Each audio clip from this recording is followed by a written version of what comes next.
যখন মানুষ দেখে তখন মানুষের মধ্যে ক্ষুব্ধ একটা মেন্টালিটি তৈরি হয়।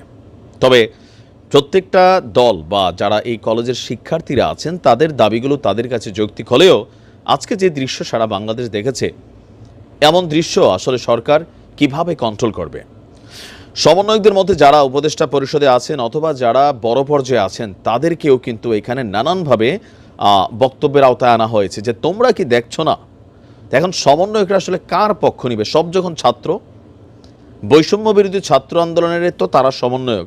এখন যার পক্ষে তাদের বক্তব্য আসবে তাদের কাছে ভালো লাগবে, আর যাদের পক্ষে আসবে না তারাই মুহূর্তে বলে ওঠে 1 2 3 4 সব সালারা বাটপার, আর্মি হবে ঠিকাদার, নানান স্লোগানে সমন্বয়করা কিন্তু এই মুহূর্তে একটু টেনশনে আছেন। কারণ ছোট্ট একটা ঘটনা বড় আকার ধারণ করেছে। আজকে প্রথমবারের মতন এই অন্তর্বর্তী সরকার রাষ্ট্র ক্ষমতায় আসার পর 37টা কলেজ একত্রিত হয়ে সারা ঢাকা শহরকে কাঁপাই দিছে।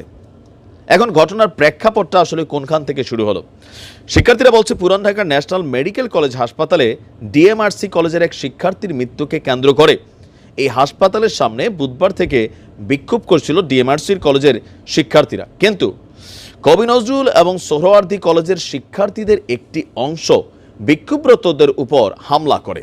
এমনকি এই অংশটার নাম ছাত্রদল হিসাবে কিন্তু স্টুডেন্টদের মুখ থেকে আসছে। এই হামলার প্রতিবাদে আজ দুপুরে ডিএমআরসি কলেজ, ঢাকা কলেজ, কবি নজরুল এবং সোহরাওয়ার্দী কলেজে হামলা করে। তো তোমরা কি এই প্রফেশন বাইসা নিছো? মানে এরকম যদি চলে তাহলে এগুলা মানে কোন দিকে যাবে?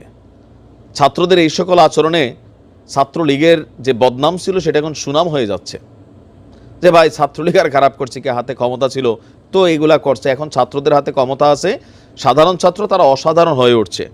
যারে পছন্দ হচ্ছে না তার বিরুদ্ধে মব জাস্টিস হয়ে যাচ্ছে, যারে পছন্দ হচ্ছে না সোশ্যাল মিডিয়াতে আক্রমণ করা হচ্ছে, যে কলেজের বিরুদ্ধে পছন্দ হচ্ছে না সেই কলেজে ঢুকা ভাঙচুর চালাচ্ছে। এটা কোনো সিস্টেম হতে পারে না, কিন্তু আজকে এমনটাই ঘটেছে।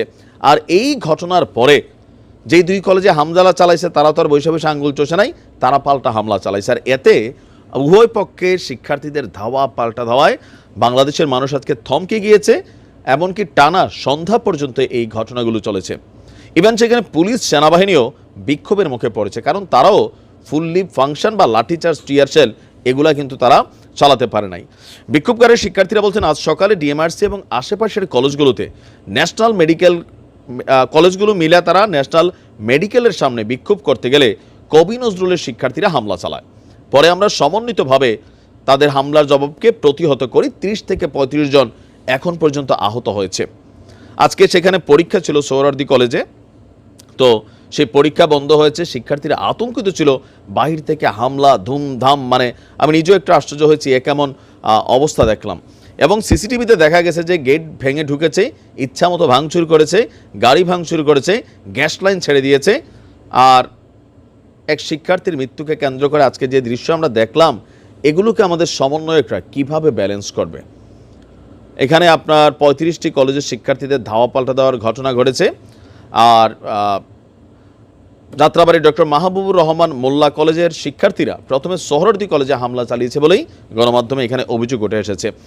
আর এখানে অ্যাম্বুলেন্স, প্রাইভেট কার সহ যানবাহন ভাঙচুর, কলেজের গুরুত্বপূর্ণ মালামাল লুট করা হয়েছে এই মানে ঘটনাগুলোর মধ্যে। তো এই আন্দোলনে আজকে সারা বাংলাদেশের মানুষ স্তম্ভিত, ঢাকা শহরের মানুষ বিরক্ত। কথায় কথায় আন্দোলন, কথায় কথায় রাজপথে নামা। ভাই দেশে আইন আছে, অন্তর্বর্তী সরকার আছে নিরপেক্ষ, ছাত্রদের পক্ষেরই সরকার। তো সরকারকে তো কাজ করতে দিতে হবে, প্রশাসনকে কাজ করতে দিতে হবে। এখন প্রশাসনরা মানি না, আমরা নিজেরাই যদি যে মব জাস্টিস করতে চলে যাই, তো মেডিকেল কলেজগুলো যদি বলে যে কালকে থেকে চিকিৎসা বন্ধ, তো তোমার বাবা, দাদা, নানি বা সাধারণ মানুষ একটা অসুস্থ হলে কই যাবে বলেন? বিকল্প কি আমাদের হাতে? এগুলোর একটা সুষ্ঠু সমাধান দরকার। ছাত্রদেরকে সিস্টেমে আনা দরকার। অভিযোগ থাকতে পারে, ঘটনা ঘটতে পারে, বাট সেটার জন্য আইন আছে, আদালত আছে, প্রসিডিং আছে। মনে হচ্ছে যদি কোথাও অভিযোগ করে কাজ হচ্ছে না, সমন্বয়কদের মাধ্যমে প্রয়োজনে কমিউনিকেট করে বিষয়টাকে একটু দ্রুত গতিতে বাড়াও। কিন্তু এইভাবে কোথাও গিয়ে এক কলেজ আরেক কলেজে ভাঙচুর, হামলা, মামলা, এগুলা কি মানে রাষ্ট্র পছন্দ করছে? মানুষ তো এখন এক পর্যায়ে বইলেই ফেলছে যে আগেই তো ভালো ছিল মনে হয়। এগুলোকে বাহাবা দেওয়ার কিছু নাই, এগুলা এই অর্জনকে ম্লান করে দিচ্ছে। বারবার বলছি, ধৈর্যশীল হতে হবে। আর যারা নেতৃত্ব দিচ্ছেন ওই ছাত্রলীগের কেন্দ্রীয় কমান্ডিং যেমন সারা বাংলাদেশের ছাত্রলীগকে কন্ট্রোল করতে পারে নাই, আপনাদেরও একই অবস্থা হয়ে যাচ্ছে। কমান্ড করতে হবে, ব্যালেন্স রাখতে হবে। ভালো থাকুন।